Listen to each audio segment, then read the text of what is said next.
Hello friends, आपका दोबारा बहुत बहुत स्वागत है हमारे यूट्यूब चैनल मिशन नौकरी में। फ्रेंड्स, आपको पता ही है कि यूपी सब इंस्पेक्टर की दोस्तों तैयारी हम करा रहे हैं। मूल विधि का फ्रेंड्स हमारा सीरीज चल रहा है और इससे पहले जो मूल विधि का दोस्तों जो लेक्चर आया था वो था ट्रैफिक रूल्स।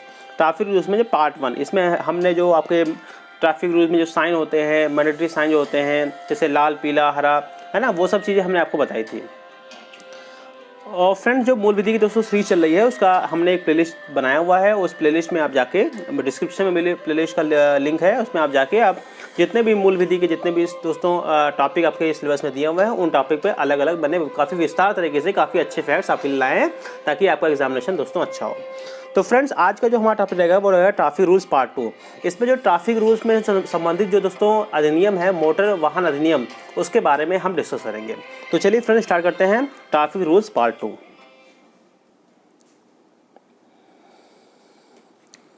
तो फ्रेंड्स, बात करते हैं मोटर वाहन अधिनियम। देखिए, मोटर वाहन अधिनियम जो है ये 1 जुलाई 1989 को लागू हुआ। ओके फ्रेंड्स, इससे पहले दोस्तों जो मोटर वाहन अधिनियम था वो था 1939 का, और उससे पहले जो अधिनियम था वो था 1914 का। तो 1914 का पहले अधिनियम था, फिर उसके बाद जब 1939 आया तो 1914 वाला ख़त्म हो गया। उसके बाद दोस्तों जब 1988 वाला अधिनियम आया तो उसके बाद वो उससे 1939 वाला अधिनियम खत्म हो गया। ओके फ्रेंड्स, अधिनियम में चालकों परिचालकों के लाइसेंस, मोटर वाहनों के पंजीकरण, परमिट के माध्यम से मोटर वाहनों के नियंत्रण, राज्य परिवहन उपक्रमों से संबंधित विशेष प्रावधान, यातायात विनियम, बीमा, दायित्व, अपराध और दंड आदि के संबंध में विधायी प्रावधानों का विस्तार से प्रावधान है। मतलब इन सब के बारे में दोस्तों इस मोटर वाहन अधिनियम में कहा गया है। अधिनियम के विधायी प्रावधानों का प्रयोग करने के लिए भारत सरकार ने केंद्रीय मोटर वाहन नियम रूल्स भी लाया था 1989 में। मतलब ये वो मोटर वाहन अधिनियम था, ये मोटर व्हीकल एक्ट था। और उसके बाद दोस्तों गवर्नमेंट ने केंद्रीय मोटर वाहन अधिनियम भी भारत सरकार ने केंद्रीय मोटर वाहन नियम 1989 भी भारत सरकार ने लाया था। इसको जो है एप्लीकेबल बनाने के लिए, जिसमें सारा प्रोसीजर था कि कैसे कैसे क्या होना है। दोस्तों, इस अधिनियम में 13 अध्याय हैं और 217 धाराएँ हैं। घातक दुर्घटनाओं के शिकार के परिवारों को अंतरिम राहत के रूप में कम से कम 5 लाख प्रदान करने का दोस्तों इसमें प्रावधान है। ओके फ्रेंड्स, इसमें सड़क दुर्घटना मुआवजे के दावों के मामले मोटर दुर्घटना दावा न्यायाधिकरण में तय किए जाते हैं। इसमें कुछ इंपॉर्टेंट प्रोविजंस हैं 1988 में, जिसमें मोटर एक्सीडेंट क्लेम्स ट्रिब्यूनल बनाया गया है। उसके साथ घातक दुर्घटनाओं में जो शिकार होते हैं परिवार, उनको जो है एक रिलीफ दिया जाता है 5 लाख का, इसका प्रावधान है। उसके बाद दोस्तों मोटर वाहन अधिनियम में आपको जो मोटर वाहनों का जो बीमा है उसमें कहा गया कि इसको हर मोटर वाहन का जो है वो बीमा जो है वो अनिवार्य होना है, इसके बारे में कहा गया। और थर्ड पार्टी के बारे में भी कहा गया है कि थर्ड पार्टी इंश्योरेंस भी कराना ज़रूरी होता है। थर्ड पार्टी दोस्तों आप जानते ही, आप लोग काफ़ी इंश्योरेंस आपकी गाड़ियों को रहता ही है। थर्ड पार्टी का मतलब क्या होता है कि जैसे मान लीजिए कोई आप गाड़ी चला रहे हैं, उस गाड़ी से किसी तीसरे का दुर्घटना हो गया तो उसका जो भी नुकसान हुआ है वो थर्ड पार्टी इंश्योरेंस के माध्यम से कवर हो जाता है। फ्रेंड्स, इंपॉर्टेंट इस चीज़ में ये है कि मोटर वाहन अधिनियम का एक संशोधन आया था 2019 में, जो काफ़ी न्यूज़ में रहा था। और इसमें जो प्रावधान दोस्तों हैं क्वेश्चंस उसी में से आएंगे। तो मोटर वाहन अधिनियम जो 2019 है उसका जो प्रावधान, जो बेसिक जो इंपॉर्टेंट फीचर्स उसके हैं उस क्वेश्चन हालांकि उससे ही बनने वाले हैं। तो फ्रेंड्स, इसमें हम बात करते हैं मोटर वाहन अधिनियम 2019 के तहत जो नए बदलाव हुए हैं। तो फ्रेंड्स, इसमें सबसे पहला बदलाव है सड़क दुर्घटना पीड़ितों के लिए मुआवजा। देखिए, केंद्र सरकार गोल्डन आवर के दौरान सड़क दुर्घटना पीड़ितों के कैशलेस इलाज के लिए एक योजना विकसित करेगी, ऐसा दिया है इस संशोधन में। दोस्तों, गोल्डन आवर क्या होता है कि जो इसका बिल था, मतलब जो एक्ट के पहले जो बिल आया था उसमें कहा गया था कि गोल्डन आवर को एक दर्दनाक चोट के बाद 1 घंटे तक की समय अवधि के रूप में परिभाषित करता है, जिसके दौरान तत्काल चिकित्सा देखभाल के माध्यम से मृत्यु को रोकने की संभावना सबसे अधिक होती है। फ्रेंड, जैसे मान लीजिए किसी का एक्सीडेंट हो गया, तो जिसका एक्सीडेंट हुआ है उसके 1 घंटे के अंदर उसको बचाने की काफ़ी ज़्यादा पॉसिबिलिटी होती है, तो उसी को कहते हैं गोल्डन आवर। तो उस गोल्डन आवर में कैशलेस इलाज का प्रावधान सड़क दुर्घटना में रखा है सरकार ने। केंद्र सरकार तीसरे पक्ष के बीमा के तहत मुआवजे की मांग करने वाले दावेदारों को अंतिम राहत प्रदान करने की योजना भी बना सकती है। तो फ्रेंड, जो थर्ड पार्टी में जो लोग मुआवजा मांगते हैं उसके तहत भी इसमें प्रावधान है। और बिल हिट एंड रन मामलों के लिए न्यूनतम मुआवजे को निम्नानुसार बढ़ाता है। जैसे मान लो होता नहीं है कि सड़क पे लोग लेटे हुए हैं बेचारे मजदूर लोग, और कोई कार आया उसको मार के आगे निकल गया, तो ऐसे मामलों में जब मृत्यु के मामले में 25,000 रुपये से 2 लाख रुपए और गंभीर चोट के मामले में 12,500 से 50,000 रुपये तक का प्रावधान दिया गया है मुआवजे के रूप में। आप देखिए और क्या प्रावधान है, वाहनों को वापस बुलाना। देखिए नया विधेयक केंद्र सरकार को उन खराब मोटर वाहनों को वापस बुलाने का आदेश देने की अनुमति देता है जो पर्यावरण या चालक या अन्य सड़क उपयोगकर्ताओं के नुकसान पहुंचा सकते हैं। फ्रेंड जैसे मान लीजिए कोई ऐसा क्या नाम है कोई मोटर वाहन है और वो बहुत प्रदूषण कर रहा है, तो सरकार जो है ऐसे वाहनों को बंद कर सकती है, उसको हटा सकती है। सड़क सुरक्षा बोर्ड सड़क सुरक्षा और यातायात प्रबंधन के सभी पहलुओं पर केंद्र सरकार और राज्य सरकार को सलाह देने के लिए केंद्र सरकार द्वारा राष्ट्रीय सड़क सुरक्षा बोर्ड बनाया जाएगा। तो फ्रेंड्स इसमें एक राष्ट्रीय सड़क सुरक्षा बोर्ड बनाने का भी प्रावधान है जो सड़क सुरक्षा और यातायात प्रबंधन के मामलों पर राज्य सरकार और केंद्र सरकार को सलाह देगा। अनिवार्य बीमा, यह अधिनियम केंद्र सरकार को भारत के सभी ड्राइवरों को अनिवार्य बीमा प्रदान करने के लिए एक मोटर वाहन दुर्घटना कोष स्थापित करने का निर्देश देता है। एक मोटर वाहन दुर्घटना कोष होगा जिसके माध्यम से सभी ड्राइवरों का अनिवार्य बीमा किया जाएगा।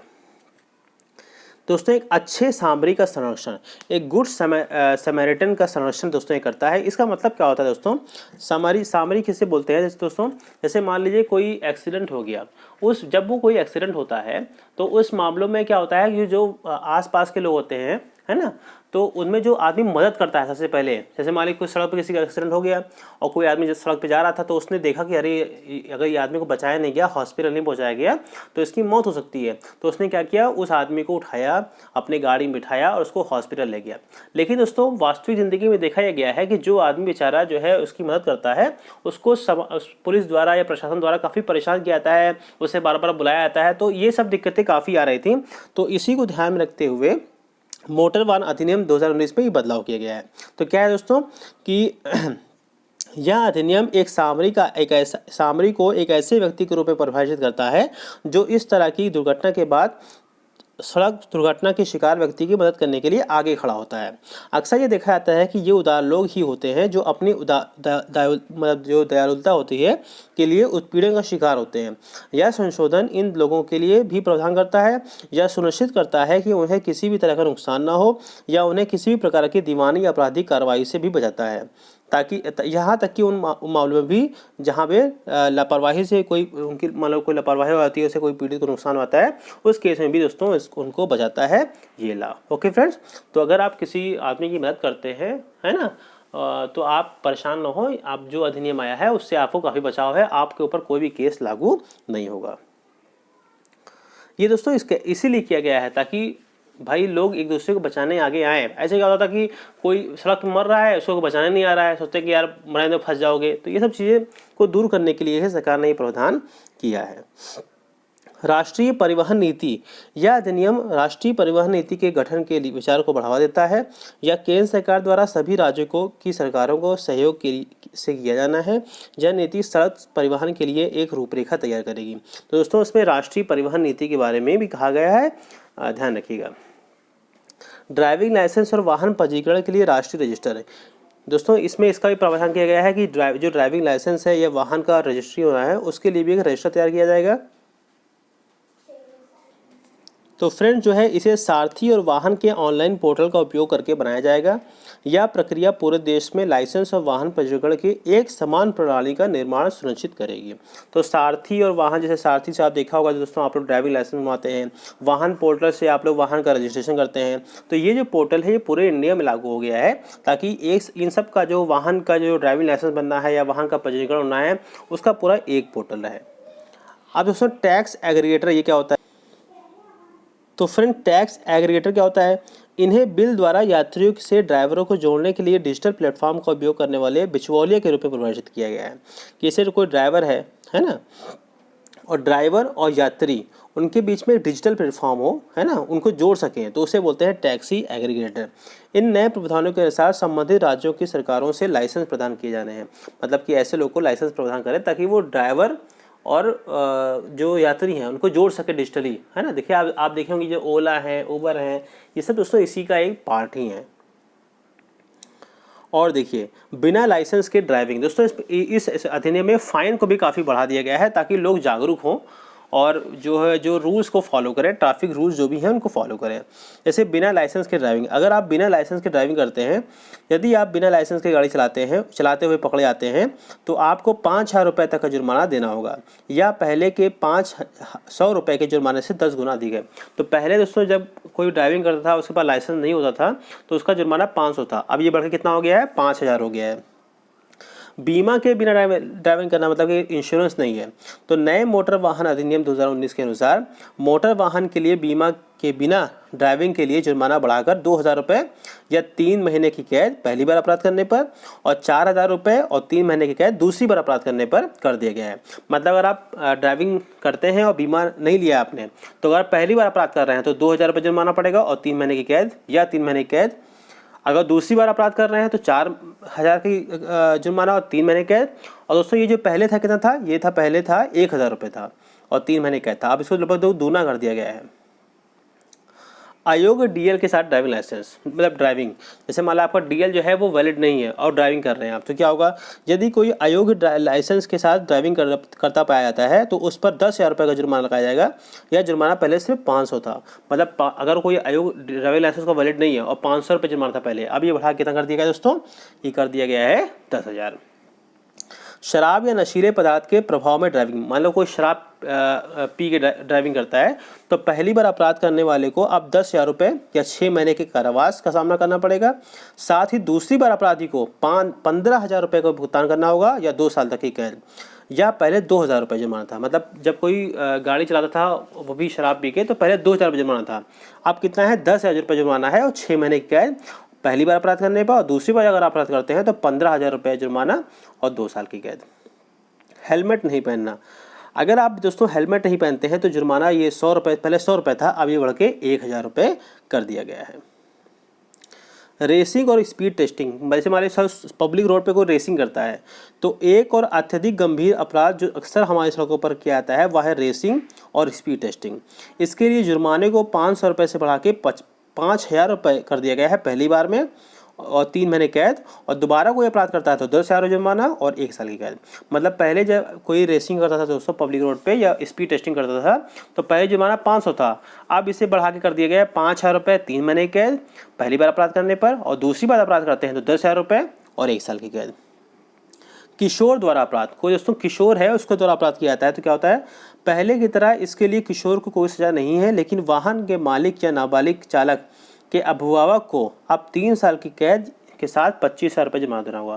जैसे मान लो कोई 18 साल से कम है और वो ड्राइविंग कर रहा है तो जुर्माना उस पर नहीं लगेगा, लेकिन जो उसके अभिभावक हैं उनको देना पड़ेगा 25,000 रुपये जुर्माना या 3 साल की कैद।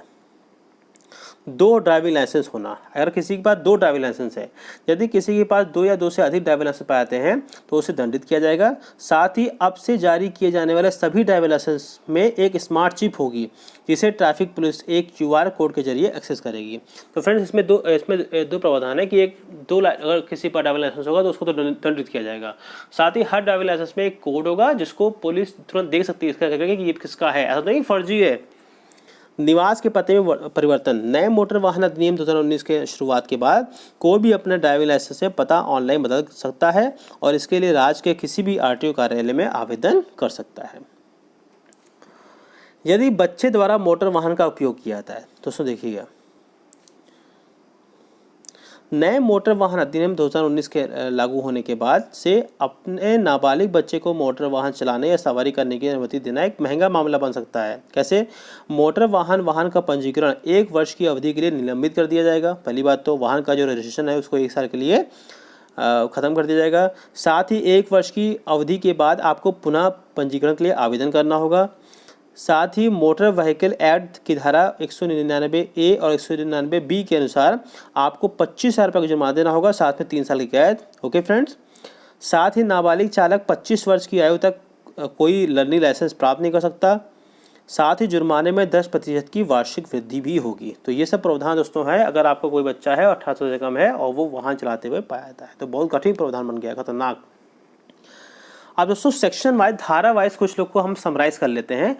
जैसे धारा 177 में दिया हुआ है कुछ जनरल, अगर कोई जनरल आप प्रावधान ऐसे करते हैं जिससे कोई ट्रैफिक का वायलेशन होता है, तो ऐसे केसेस में पहले 100 रुपये पेनाल्टी थी, अब वो 500 कर दी गई है। अगर आप कोई रूल, रोड का रेगुलेशन है, उसको आप फॉलो नहीं करते हैं, उसको वायलेट करते हैं, तो 100 रुपये पेनाल्टी थी, अब वो 500 हो गई है। अगर आप यात्रा करते हैं बिना टिकट के, जैसे बस में आप मान लो टिकट में यात्रा करते हैं, जो रोडवेज की बस होती है, तो उसमें 200 जुर्माना था, अब वो कर दिया गया है 500। अगर दोस्तों आपको किसी अथॉरिटी ने आपको ऑर्डर दिया कि आपको ये करना है, लेकिन उस ऑर्डर को आपने फॉलो नहीं किया, तो पहले 500 जुर्माना था, अब वो जुर्माना 2000 हो गया है। अगर कोई ऐसी वाहन का यूज़ कर रहे हैं जिसका कोई आप लाइसेंस भी नहीं है, और आप ऐसे वाहन का यूज़ कर रहे हैं जो अनऑथराइज है ना, आपका ही नहीं है, तो पहले 1000 रुपये जुर्माना था, अब वो 5000 जुर्माना हो गया है। अगर आप ड्राइविंग करते हैं बिना लाइसेंस के, बताया था आपको पहले 500 था, अब 5000 हो गया है। अगर आप कोई ड्राइविंग करते हैं और आप डिस्क्वालीफाई हैं उसके लिए, तो पहले 500 जुर्माना था, अब वो 10,000 कर दिया गया है। अगर आप गाड़ी ओवर स्पीडिंग में चलाते हैं, है ना, तो पहले 400 जुर्माना था, अब क्या है वो 1000 रुपये कर दिया गया है। किसके लिए? जो छोटे व्हीकल है, जैसे आपकी बाइक है, आपका कार है, और अगर बड़ी गाड़ी है तो 2000 रुपये जुर्माना कर दिया गया है। अगर कोई ओवर साइज व्हीकल है, मतलब कि जो साइज व्हीकल की होनी चाहिए उससे ज़्यादा है, बड़ी कर दिया आपने, मॉडिफाई कर दिया, तो पहले कोई जुर्माना नहीं था, लेकिन अब ये 5000 कर दिया गया है। मतलब पहले ऐसा कुछ था ही नहीं, अब ये 5000 जुर्माना कर दिया गया है। अगर कोई डेंजरस ड्राइविंग आप करते हैं, ऐसी ड्राइविंग करते हैं जो कि लोगों के लिए डेंजरस है, तो पहले 1000 रुपये जुर्माना था, अब वो 5000 कर दिया गया है। अगर आप शराब पी के चलाते हैं, तो बताया था मैंने आपको 2000 था, अब 10,000 कर दिया गया है। अगर आप स्पीड करते हैं, गाड़ी पे रेस करते हैं पब्लिक रोड पे, या स्पीड टेस्ट करते हैं, तो 500 जुर्माना था, वो 5000 कर दिया गया है। अगर ऐसी कोई व्हीकल है जिसमें कोई परमिट ही नहीं है, तो पहले 5000 जुर्माना था, वो 10,000 कर दिया गया है। ओके फ्रेंड्स, अगर ओवरलोडिंग होती है, तो पहले क्या था दोस्तों, 2000 जुर्माना था और 1000 रुपये पर टन था, अब वो जुर्माना बढ़ा के 20,000 कर दिया गया है और 2000 पर टन कर दिया गया है। ओके फ्रेंड्स, कोई लाइसेंस का कंडीशन को वायलेट करता है, तो ऐसे केस में वो पहले नहीं था, अब ये 10,000 जुर्माना कर दिया गया है। ये सब दोस्तों धाराएँ दी हुई हैं, सेक्शन 183, 84, 85, 79, ये सब धाराएँ दी गई हैं। अगर कोई ओवरलोडिंग करता है पैसेंजर्स की, जैसे मतलब टेम्पू है, इस पर ओवरलोडिंग करते हो, तो आपको 1000 रुपये पर एक्स्ट्रा पैसेंजर आपको देना होगा। अगर सीट बेल्ट नहीं पहनते हैं, तो पहले 1000 रुपये जुर्माना था, वो 1000 पहले 100 रुपये जुर्माना था, वो 1000 कर दिया गया है। अगर 2 व्हीकल का ओवरलोडिंग करते हैं, मतलब जैसे 2 व्हीलर है, आप 3 लोग बढ़ाते हैं, तो पहले 100 रुपये जुर्माना था, अब वो 2000 कर दिया गया है फॉर 3 मंथ ऑफ लाइसेंस, और मतलब 2000 जुर्माना, और आपके लाइसेंस को 3 महीने के लिए भी डिस्क्वालीफाई कर दिया जाएगा। अगर आप हेलमेट नहीं पहनते हैं दोस्तों, तो पहले 100 रुपये जुर्माना था, वो 1000 कर दिया गया है, और 3 महीने के तक लाइसेंस आपको नहीं मतलब आपका डिस्क्वालीफाई कर दिया जाएगा। और अगर आप जैसे मान लिए रास्ता नहीं देते, जैसे मान लीजिए कोई पीछे एम्बुलेंस आ रही है, उस एम्बुलेंस को आपने रास्ता नहीं दिया, तो पहले ऐसा कोई प्रोविज़न नहीं था, अब दोस्तों 10,000 जुर्माना कर दिया गया है। अगर आप बिना इंश्योरेंस के ड्राइविंग करते हैं, तो 2000 रुपये जुर्माना है। दोस्तों ये सिर्फ धाराएँ दी हुई, धाराएँ आप लोग देख लीजिएगा, ठीक है। अगर कोई नाबालिग जो है वो अपराध करता है, बता चुका मैं आपको, 25,000 जुर्माना और 3 साल की कैद जो पेरेंट्स हैं। और दोस्तों अगर जो ऑफिसर्स हैं वो आपके डॉक्यूमेंट्स को भी ख़राब कर सकते हैं, सस्पेंड कर सकते हैं, जैसे ड्राइविंग लाइसेंस को सस्पेंड कर सकते हैं इन सब धारा के तहत। और ऑफेंस कोई इन्फोर्सिंग अथॉरिटी कमिट करती है, तो उस केस में दोस्तों twice the penalty under relevant section. Okay friends, तो ये कुछ इंपॉर्टेंट जैसे हैं, जैसे ओवरलोडिंग, सीट बेल्ट, है ना, ये सब इंपॉर्टेंट है, तो इसको आप लोग देख लीजिएगा। तो ओके फ्रेंड्स, थैंक यू, बहुत बहुत शुक्रिया। ये था मोटर व्हीकल एक्ट 1988 और तो 2019 में अमेंडमेंट हुआ था। तो ये सब कुछ इंपॉर्टेंट चीज़ें थी, जो फैक्ट थे, जो मैं आपको इस वीडियो में समराइज करके बता दिया है। दोस्तों ऐसे करते करते हम आपके लिए सारा कंप्लीट कराएंगे सिलेबस, और आपके लिए क्वेश्चन भी रह जाएगा, ताकि आपकी प्रैक्टिस बिल्कुल अच्छी हो। Okay friends, thank you.